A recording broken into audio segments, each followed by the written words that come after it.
Hello student, welcome to Navankur digi lessons class.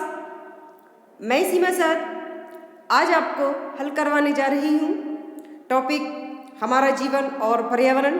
यानी आज के इस वीडियो में हम इस टॉपिक के हमारा जीवन और पर्यावरण के अभ्यास प्रश्नों को हल करने जा रहे हैं और यह इस टॉपिक का भाग 4 है, यानी कि पार्ट 4 है। तो चलिए हम शुरुआत करते हैं सबसे पहले सही विकल्प से। पहला क्वेश्चन है विघटनीय ठोस अपशिष्ट नहीं है। इसके ऑप्शंस हैं का सब्जी, खा फल, गा है कागज, घा है पॉलीथीन बैग। सही आंसर है घा ऑप्शन पॉलीथीन बैग। विघटन मीन्स होता है किसी चीज का समाप्त हो जाना, खत्म हो जाना। तो ऐसा अपशिष्ट जो कि समाप्त नहीं होता है वह है पॉलीथीन बैग, जो कि प्लास्टिक का बना होता है, इसलिए ये विघटित नहीं होता है। बाकी सभी चीज़ें फल, सब्जी, कागज ये जमीन में मिलकर ये विघटित हो जाते हैं, जमीन में मिक्स हो जाते हैं, लेकिन पॉलीथीन बैग विघटित नहीं होता है, इसलिए इसका सही आंसर है पॉलीथीन बैग। नेक्स्ट क्वेश्चन है लघुत्तरीय। पहला क्वेश्चन है औद्योगिक अपशिष्ट क्या है, इसके उदाहरण दीजिए। आंसर है औद्योगिक इकाई में किसी वस्तु विशेष के निर्माण होने पर जो शेष कचरा रह जाता है वह औद्योगिक अपशिष्ट कहलाता है। यह अपशिष्ट ठोस, तरल या गैसीय हो सकते हैं। जैसे कपड़ा रंगने में अधिक मात्रा में पानी चाहिए, जब यह पानी अपशिष्ट में छोड़ा जाता है तो इसमें कई रसायन मिले होते हैं। नेक्स्ट क्वेश्चन है वस्तु निर्माण की कौन कौन सी प्रक्रियाएं हैं, यानी वस्तुओं को निर्माण करने की, तैयार करने की कौन कौन सी प्रक्रियाएं होती हैं। आंसर है वस्तुओं का निर्माण 3 प्रक्रियाओं से होता है, यानी 3 प्रक्रियाओं से वस्तुओं को बनाया जाता है। नंबर 1 संयोजन, विभिन्न भागों को जोड़कर अंतिम उत्पाद तैयार करना संयोजन है। जैसे साइकिल के पहियों, हैंडल, सीट, चेन एवं अन्य भागों को जोड़कर तैयार करते हैं। संयोजन मीन्स होता है जोड़ना। तो जैसे कि हम साइकिल के पार्ट्स को आपस में जोड़कर साइकिल तैयार करते हैं, तो ये संयोजन कहलाता है। ये सारी चीज़ों को हम जोड़कर उसे कंप्लीट एक साइकिल बना देते हैं। दूसरा है परिवर्तन, परिवर्तन मीन्स होता है बदलाव। परिवर्तन में कच्चे माल को नए माल या अंतिम उत्पाद के रूप में परिवर्तित करते हैं, जैसे वृक्षों को चीरकर लकड़ी बनाना। नेक्स्ट है निष्कर्षण।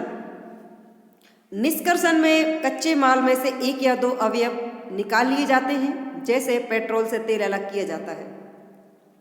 यानी जो निष्कर्षण की प्रक्रिया होती है उसमें कच्चे माल में से 1 या 2 पदार्थ उसके निकाल लिए जाते हैं। इसका उदाहरण दिया है जैसे पेट्रोल से तेल अलग किया जाता है।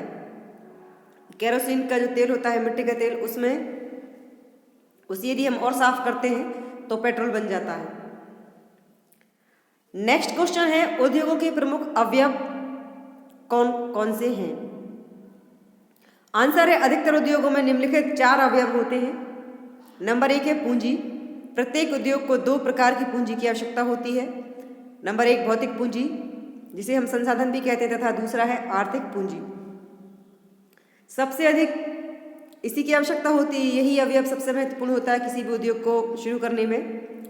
और फिर है दूसरा कच्चा माल। अधिकतर उद्योग प्राकृतिक संसाधनों द्वारा प्रदत्त कच्चे माल पर निर्भर हैं, यानी जो उद्योग फैक्ट्रियाँ लगाई जाती हैं उनके लिए अधिकतर प्राकृतिक संसाधनों द्वारा ही वह कच्चे माल पर निर्भर रहते हैं। तीसरा है प्रौद्योगिकी। वर्तमान में प्रौद्योगिकी के विकास से अत्यधिक औद्योगिक निर्माण हुआ है, यानी जो प्रौद्योगिकी है, प्रौद्योगिकी को हम टेक्नोलॉजी भी कहते हैं इंग्लिश में। तो वर्तमान में जो प्रौद्योगिकी यानी कि टेक्नोलॉजी का जो विकास है उसके अत्यधिक प्रौद्योगिकी के विकास से अत्यधिक औद्योगिक निर्माण हुआ है, यानी अधिकतर उद्योगों का निर्माण हुआ है। अगला है श्रम। श्रम मीन्स होता है मेहनत। तो श्रम का संबंध कार्मिक शक्ति से है, यानी जो काम करने वाले मजदूर हैं उनसे है। श्रमिकों के समूह बनाए जाते हैं जो अपने अपने कार्य को मालिकों के साथ निर्धारित करते हैं। नेक्स्ट क्वेश्चन है दीर्घोत्तरीय। कृषि एवं पशुपालन पर्यावरण को किस प्रकार प्रभावित करते हैं। आंसर है आज कृषि में उत्पादन वृद्धि के लिए उर्वरकों का प्रयोग दिन प्रतिदिन बढ़ रहा है। रासायनिक उर्वरक यद्यपि खाद्यान्नों का उत्पादन बढ़ाने में लाभदायक है, लेकिन पर्यावरण पर ये हानिकारक प्रभाव डालते हैं। यानी कृषि एवं पशुपालन पर्यावरण को किस प्रकार प्रभावित करते हैं। तो आजकल जो कृषि का उत्पादन होता है उसमें कई खाद यानी कि उर्वरकों का प्रयोग होता है और उसमें कई केमिकल मिले होते हैं। वह खाद्यान्नों की उत्पादन क्षमता को तो बढ़ा देते हैं, लेकिन उसका असर पर्यावरण पर भी होता है। सामान्यतः खेत में डाले गए कुल रासायनिक उर्वरक का 60% अंश ही पौधों द्वारा उपयोग में लाया जाता है। अवशेष उर्वरक जो मिट्टी में रह जाते हैं वे वर्षा के जल में मिलकर खेतों के निकट स्थित तालाबों, नदियों या झीलों में पहुंच जाते हैं। यानी कहने का तात्पर्य यह है कि वर्तमान समय में जो भी हम उर्वरकों का इस्तेमाल करते हैं वह 100 में से सिर्फ 60% ही पौधों के यूज में आता है। बाकी जो 40% बचता है शेष, वह मिट्टी में मिल जाता है और मिट्टी में मिलने पर जब बारिश होती है या सिंचाई होती है खेतों की, तो वह नदी नालों में पहुंच जाता है, झीलों में पहुंच जाता है, जिनका पानी को वह खराब कर देता है, जो कि मनुष्य के लिए कई हानिकारक प्रभाव पड़ते हैं जिसके। वहाँ ये उन जल स्रोतों को प्रदूषित करते हैं तथा मिट्टी में रिसकर भूजल को भी प्रदूषित कर देते हैं। बढ़ती जनसंख्या का दबाव पशुधन पर भी पड़ रहा है। पशु उत्पादों की मांग दिन प्रतिदिन बढ़ती जा रही है।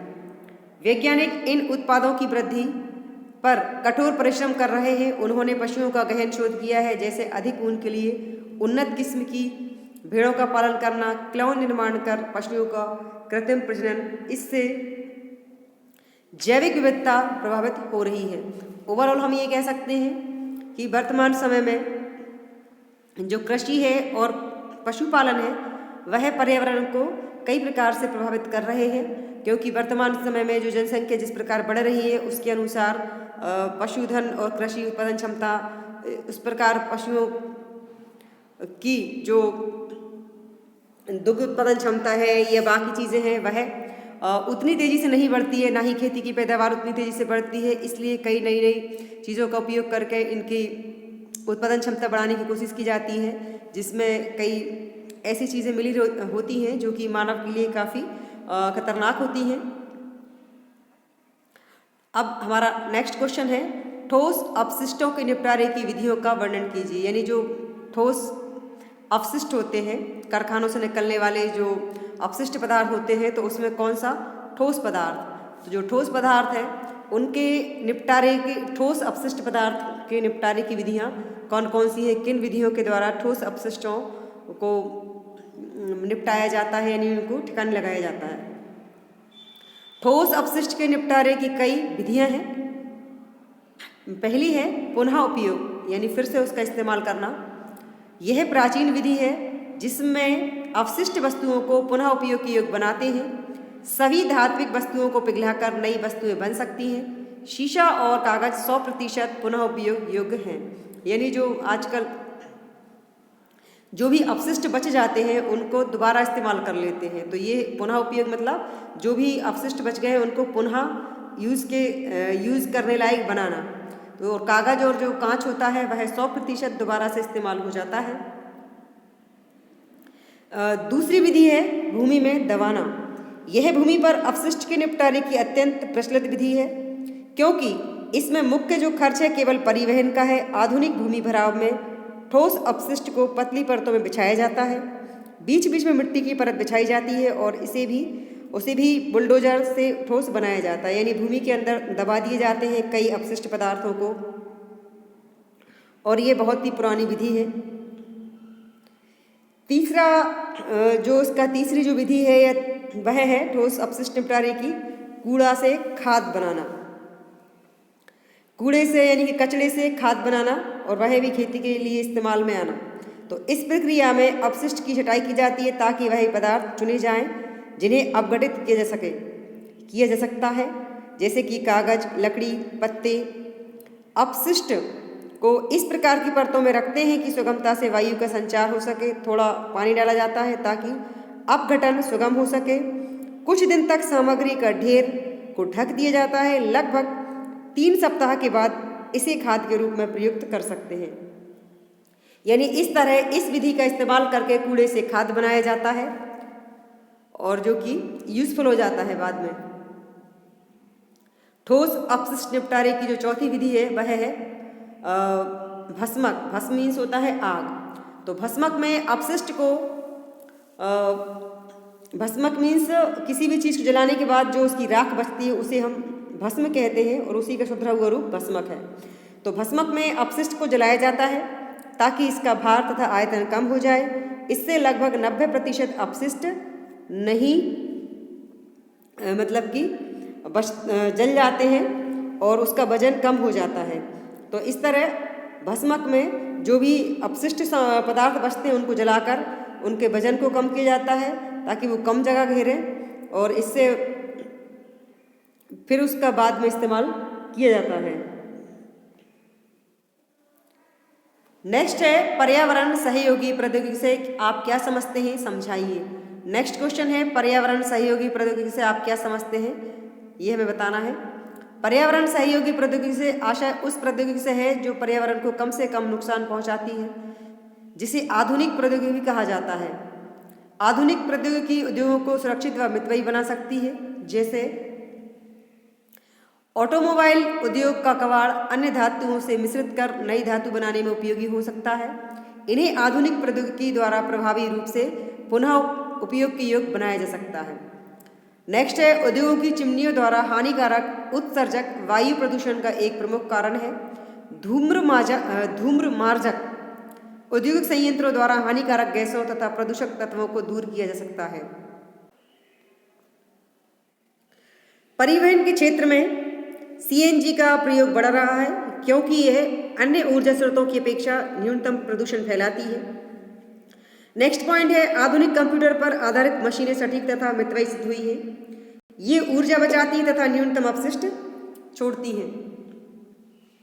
आधुनिक ऊर्जा संरक्षण के स्रोतों में कुछ पौधों की पत्तियों का उपयोग बायोडीजल बनाने में किया जा रहा है तथा इस पर शोध भी जारी है।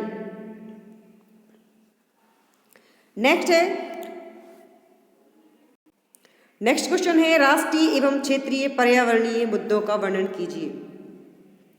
आंसर है भारत में औद्योगिकरण 70 तथा 80 के दशक में त्वरित हुआ, यानी हमारे देश भारत में जो औद्योगिकरण है, जो फैक्ट्री या कारखाने लगाए गए वह सन 1970 और 80 के आसपास लगाना स्टार्ट हुआ था। इसी के साथ कई संगठन समिति तथा विभाग स्थापित हुए।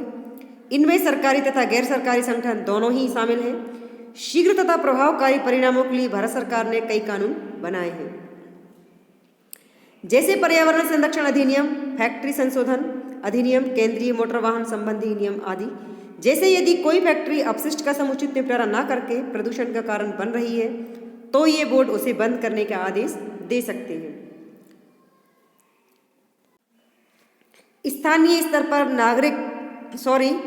स्तर पर नगरपालिका तथा नगर निगम अपशिष्ट के निपटारे में सीधी भूमिका निभाते हैं। औद्योगिक ठोस अपशिष्ट के लिए विभिन्न स्थानों पर बड़े कूड़ेदान स्थापित किए जाते हैं। प्रतिदिन इनको उठाने की व्यवस्था की जाती है। नगर का मल जल नगर के दूरस्थ भागों में ले जाकर छोड़ा जाता है। अपशिष्टों के निपटारे में सामुदायिक भूमिका भी महत्वपूर्ण है। लोगों को सड़कों या पार्कों में कूड़ा नहीं फेंकना चाहिए और पानी का जमाव नहीं होने देना चाहिए। यह हम सभी की अनिवार्य जिम्मेदारी भी है। Thanks for watching.